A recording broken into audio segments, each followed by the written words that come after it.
कहेंगे कि जो मेरे पिता के पिता, उनके पिता के पिता और उनके पिता के पिता, इसी प्रकार पिताओं के पिताओं के पिताओं के पिताओं ने एक डायरी लिखी थी और उस डायरी में वो एक एक दिन नोट करते आ रहे हैं रेगुलर, और तब से आज तक की उनके पास काल गणना है। अब इसमें हमने जोड़कर जो आज तक हमने जीवन जिया है इस वर्तमान सृष्टि में, तो वो है 1,96,53,126 वर्ष। यानी कि हम जैसे संकल्प पाठ के अंदर बोलते हैं ना कि एको वृंदा षण्णवति कोटे अष्टो लक्षाणी त्रिपंचाशत सहस्त्राणी षड्विंशत्यधिक संवत्सरे, तो ये वही है, वही काल गणना है। और अब हमारे पास जो आगे सृष्टि चलेगी ये 2,33 करोड़ वर्ष चलेगी, यानी कि 4,32 करोड़ वर्ष सृष्टि का ब्रह्म दिन होता है। और उतने ही दिन जो प्रलय होती है तो उसे परमात्मा ने कहा ब्रह्मरात्रि, तो उसे ब्रह्मरात्रि बोलते हैं, और उतना ही समय सृष्टि के प्रलय में लगता है।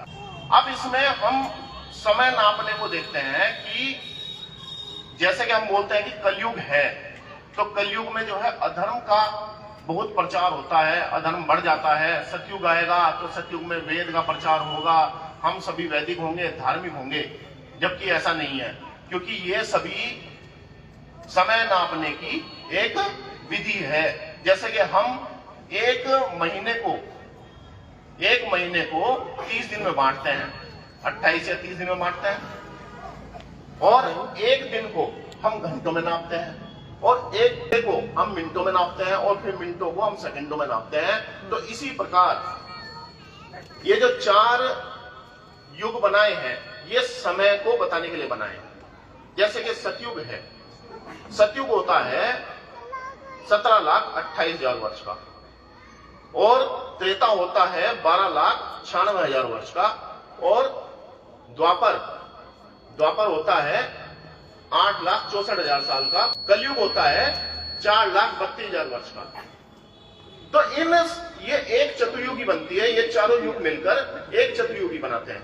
अब इसी प्रकार से 71 चतुर्युगी मिलती है तो होता है एक मनवंतर, और अभी हम वैवस्वत मनवंतर में जी रहे हैं। ये 7वां मनवंतर है, और इसी प्रकार से 14 मनवंतर की एक सृष्टि होती है। तो ये पूरी काल गणना है जो कि सृष्टि संवत कहलाती है, और वेद की उत्पत्ति का समय भी कहलाती है। अब इसी प्रकार से हम दूसरा तथ्य देख लेते हैं जो कि वेद का है। वेद किसने लिखे? अब नास्तिक जो है, नास्तिक कहते हैं, क्योंकि नास्तिकों के दिमाग में ही है कि वेद जो है वो किसी मनुष्य ने लिखे हैं। तो आपको भी लगता है क्या कि वेद किसी मनुष्य ने लिखे?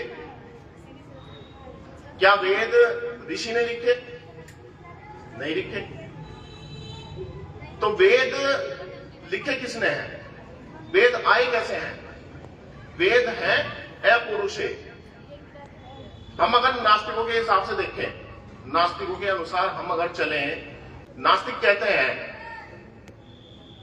कि सबसे पहले जो जैसे ग्रंथ लिखे जाते हैं, और भी ग्रंथ, खूब सारे ग्रंथ लिखे जाते हैं, जैसे रामधारी सिंह दिनकर ने भी ग्रंथ लिखा, और पंडित जवाहरलाल नेहरू ने डिस्कवरी ऑफ इंडिया लिखा, बहुत मोटा ग्रंथ लिखा, और हमारे ऋषि महर्षि उन्होंने सत्यार्थ प्रकाश लिखा, और भी उपनिषद और दर्शन आदि लिखे गए, तो वो सब मनुष्य ने लिख दिए। तो इसी प्रकार से वेद भी किसी मनुष्य ने लिख दिए होंगे।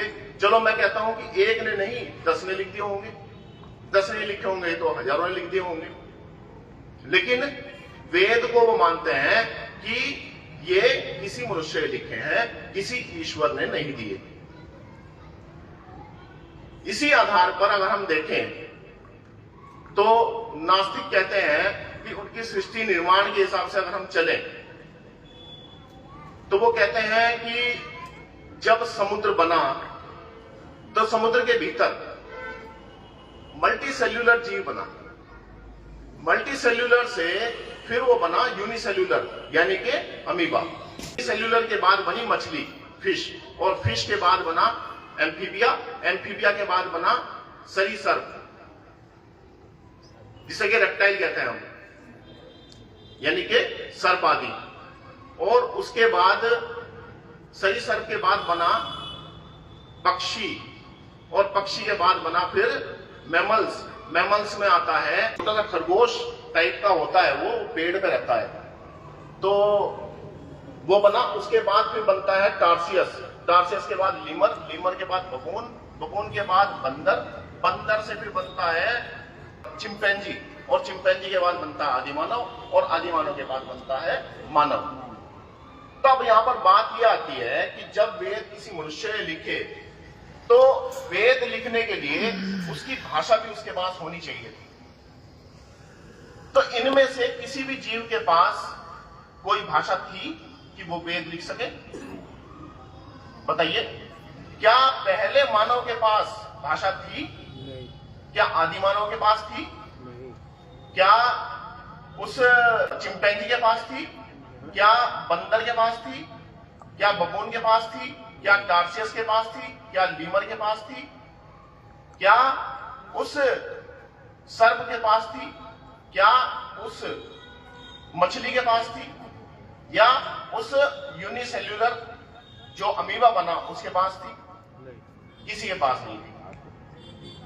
तो इसका मतलब यह है कि जो वेद है, वेद को लिखने के लिए भी उसकी भाषा होनी आवश्यक थी, लेकिन वो भाषा उस समय नहीं थी। अब जितने भी ये दार्शनिक हुए जिन्होंने ये पुस्तकें लिखी, तो उन पुस्तकों को लिखने के लिए उनके पास पहले से ही भाषा विद्यमान थी। संस्कृत भी थी और हिंदी भी थी, इंग्लिश भी थी, सारी भाषाएं थी। तो तब जाकर उन्होंने उन पुस्तकों को लिखा। अब जैसे आप देखो कि कुरान, कुरान किस भाषा में है? हाँ जी, अरबी में। तो अरबी भाषा थी तभी तो कुरान लिखी गई। बाइबल किस भाषा में लिखी है? हिब्रू भाषा में। तो हिब्रू भाषा थी तभी तो बाइबल लिखी गई। तो यहां पर प्रश्न फिर से वही उठता है कि जब भाषा ही नहीं थी तो वेद कैसे आया, वेद कैसे लिखा गया? मनुष्य के अंदर क्या अपने आप ही एक जागृति हो गई कि नहीं इस भाषा में मैं लिख देता हूं? जबकि ऐसा नहीं होता, क्योंकि मनुष्य होता है अल्पज्ञ। मनुष्य के भीतर स्वाभाविक ज्ञान बहुत कम होता है और नैमित्तिक ज्ञान ज्यादा होता है। वो निमित्त से ज्यादा सीखता है, यानी कि वातावरण से, पढ़ने से और एक दूसरे के सुनने से वो ज्यादा सीखता है। जबकि आप अगर देखो तो कोई जीव जंतु हो तो जीव जंतु के अंदर स्वाभाविक ज्ञान ज्यादा होता है, नैमित्तिक ज्ञान ना के बराबर होता है। जब एक बछड़ा पैदा होता है तो आप उसे पैदा होते ही अगर जल में डाल दो तो क्या वो डूब जाता है? वो तैरकर बाहर निकल जाता है और 10 दिन में तो वो दौड़ना शुरू कर देता है। पहले ही दिन वो उठ खड़ा होता है। तो यानी कि उनके अंदर स्वाभाविक ज्ञान हमारे से ज्यादा होता है। हमारे अंदर स्वाभाविक ज्ञान कितना है? केवल हम हंसते और रोते हैं, इतना ही स्वाभाविक ज्ञान है। हम बिना सीखे कुछ नहीं सीख सकते। अब जैसे कि मनुष्य के बच्चे को आप जल में डाल दो तो तैरकर बाहर आ जाएगा। अगर उसके माता पिता तैराक हैं, बहुत बड़े तैराक हैं, तो क्या वो तैरकर बाहर निकल सकता है? नहीं निकल सकता। तो इसका मतलब यह है कि उसके माता पिता अगर तैराक हैं तो इससे यह बात सिद्ध नहीं होती कि वो भी तैराक होगा, उसे भी सीखना पड़ेगा।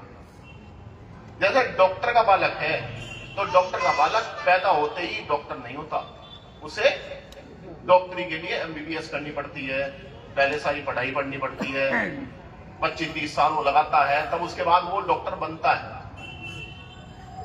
फिर वो प्रैक्टिस करता है, प्रैक्टिस कर करके फिर वो अनुभवी होता है।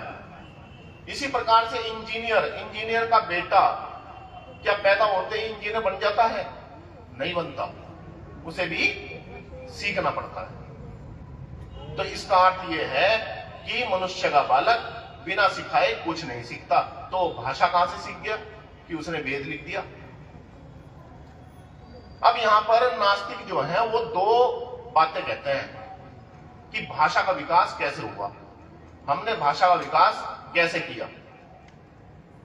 वो पहला बताते हैं कि जो पशु पक्षी हैं, जीव जंतु हैं, या और भी लोग हैं, वस्तुएं हैं, जैसे कि वायु है, पेड़ है, तो इनकी जो ध्वनियां निकलती हैं, इनकी जो आवाजें निकलती हैं, उन आवाजों से हमने भाषा बना ली। हमारी भाषा का विकास हुआ, हमने उनमें से कुछ शब्द ले लिए और उन शब्दों के आधार पर ही हमने भाषा बना दी। जबकि क्या किसी ध्वनि से आप भाषा बना सकते हो? अगर मान लिया आप कोयल देखो, तो कोयल किस आवाज में बोलती है? उसकी किस प्रकार की ध्वनि निकलती है? बताओ जी, कोई बताएगा? क्या उसकी ध्वनि में आपको कोई शब्द दिखता है? वो कैसे बोलती है? क्या वो कू करती है? कू करती है?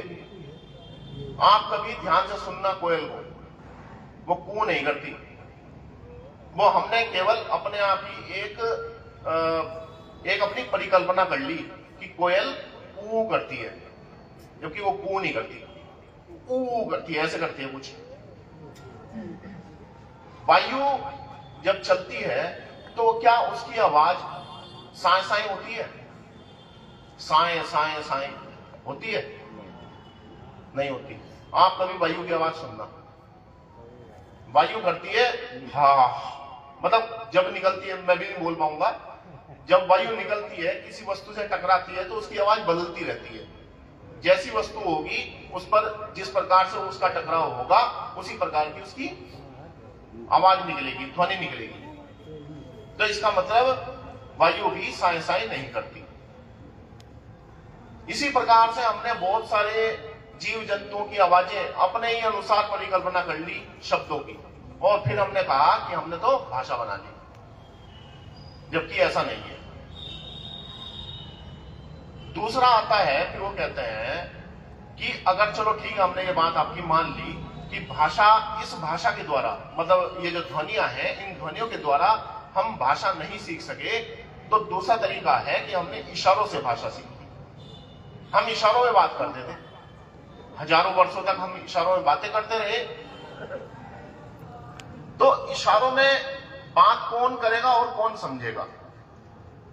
वो तभी बात कर, मतलब जो गूंगा होता है और बहरा होता है, जब उसे इशारों में बात बताई जाती है तो इसका मतलब वहां भी कुछ ना कुछ भाषा है। बिना भाषा के तो वो भी नहीं समझ पाता।